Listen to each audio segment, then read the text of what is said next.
ഇന്ന് നമുക്ക് സിമ്പിളായിട്ടുള്ള ടേസ്റ്റി ആയിട്ടുള്ള ഒരു ഈവനിങ് സ്നാക്കാണ്. വളരെ കുറച്ച് ഇൻഗ്രീഡിയൻസ് വെച്ചിട്ട് വളരെ പെട്ടെന്ന് ഉണ്ടാക്കാൻ പറ്റൂട്ടത്. ഞാനിവിടെ കുറച്ച് മൈദപ്പൊടി എടുക്കുന്നുണ്ട്. അതിലോട്ട് ഒരു കോഴിമുട്ട ആഡ് ചെയ്ത് കൊടുക്കുക.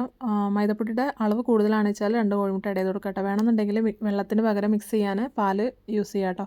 പിന്നെ ആവശ്യത്തിന് ഷുഗർ ആഡ് ചെയ്യുക. 1 ടീസ്പൂൺ മഞ്ഞൾപ്പൊടി ആഡ് ചെയ്യുക കേട്ടോ. അത് ഓപ്ഷനിലാണ്, നിങ്ങൾക്ക് വേണമെന്ന് വെച്ചാൽ ചെയ്താൽ മതി. പഞ്ചസാരയും കൂടുതൽ ഇഷ്ടമാണെന്ന് വെച്ചാൽ അങ്ങനെ ചെയ്യാം, കുറവ് ഇഷ്ടമാണെങ്കിൽ അങ്ങനെ ചെയ്യാം കേട്ടോ. ഈ ഒരു കൺസിസ്റ്റൻസിയാണ്, തിക്ക് ബാറ്ററാണ് കേട്ടോ ഞാൻ ഉണ്ടാക്കിയെടുത്തിട്ടുള്ളത്. നിങ്ങൾക്ക് വേണമെന്നുണ്ടെങ്കിൽ കട്ട ഉടഞ്ഞ് കിട്ടാൻ വേണ്ടിയിട്ട് നിങ്ങൾക്ക് മിക്സിയിലിട്ടിട്ടും ഉടച്ചെടുക്കാം കേട്ടോ. പിന്നെ ചെറുപഴമാണ് ഞാനിവിടെ എടുത്തിട്ടുള്ളത്.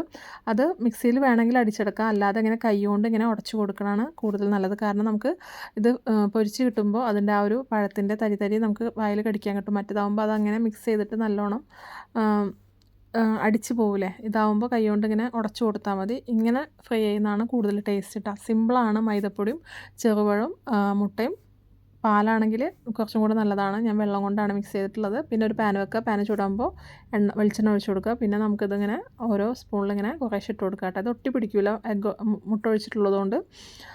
പിള്ളേർക്കൊക്കെ വളരെ ഇഷ്ടമാവും കേട്ടോ. ഷുഗർ നോക്കിയിട്ടിടണം. വളരെ കുറഞ്ഞു കഴിഞ്ഞാൽ ടേസ്റ്റ് ഉണ്ടാവില്ല.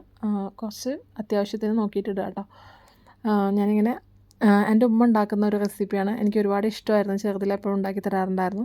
ഇപ്പോൾ ഞാൻ മറന്നു പോയതായിരുന്നു. ഇപ്പോൾ കുറച്ച് ദിവസം മുന്നേ ഇങ്ങനെ ഓർമ്മ വന്നപ്പോൾ അങ്ങനെ ഉണ്ടാക്കുക. ഹസ്ബൻഡിന് ഇങ്ങനെ ഫ്രൈ ഐറ്റംസൊക്കെ ഭയങ്കര ഇഷ്ടമാണ്. അപ്പം കടയിൽ നിന്ന് വാങ്ങിക്കൊണ്ടിരുന്നേക്കാളും നല്ലതല്ലേ നമ്മൾ വീട്ടിൽ നിന്ന് ഉണ്ടാക്കി കൊടുക്കണമെന്ന് വിചാരിച്ചിട്ട് അങ്ങനെ ഉണ്ടാക്കിയതാണ്. ഒരുപാട് അങ്ങനെ ഡീപ്പ് ഫ്രൈ ആക്കാൻ ഇടണ്ട കേട്ടോ. കാരണം ഒരുപാട് വേവാനും കാര്യങ്ങളൊന്നും ഇല്ലല്ലോ. കുറച്ച് ജസ്റ്റ് ഒന്ന് കളർ മാറുന്നവരെ ഫ്രൈ ചെയ്തെടുത്താൽ മതി. എല്ലാവരും ഒന്ന് ചെയ്ത് നോക്കുക. ഇഷ്ടമാവുന്നെങ്കിൽ ലൈക്ക് ചെയ്യണം കേട്ടോ. എൻ്റെ വീഡിയോസ് ഫുള്ളായിട്ട് കാണണേ, സ്കിപ്പ് ചെയ്യാതെ.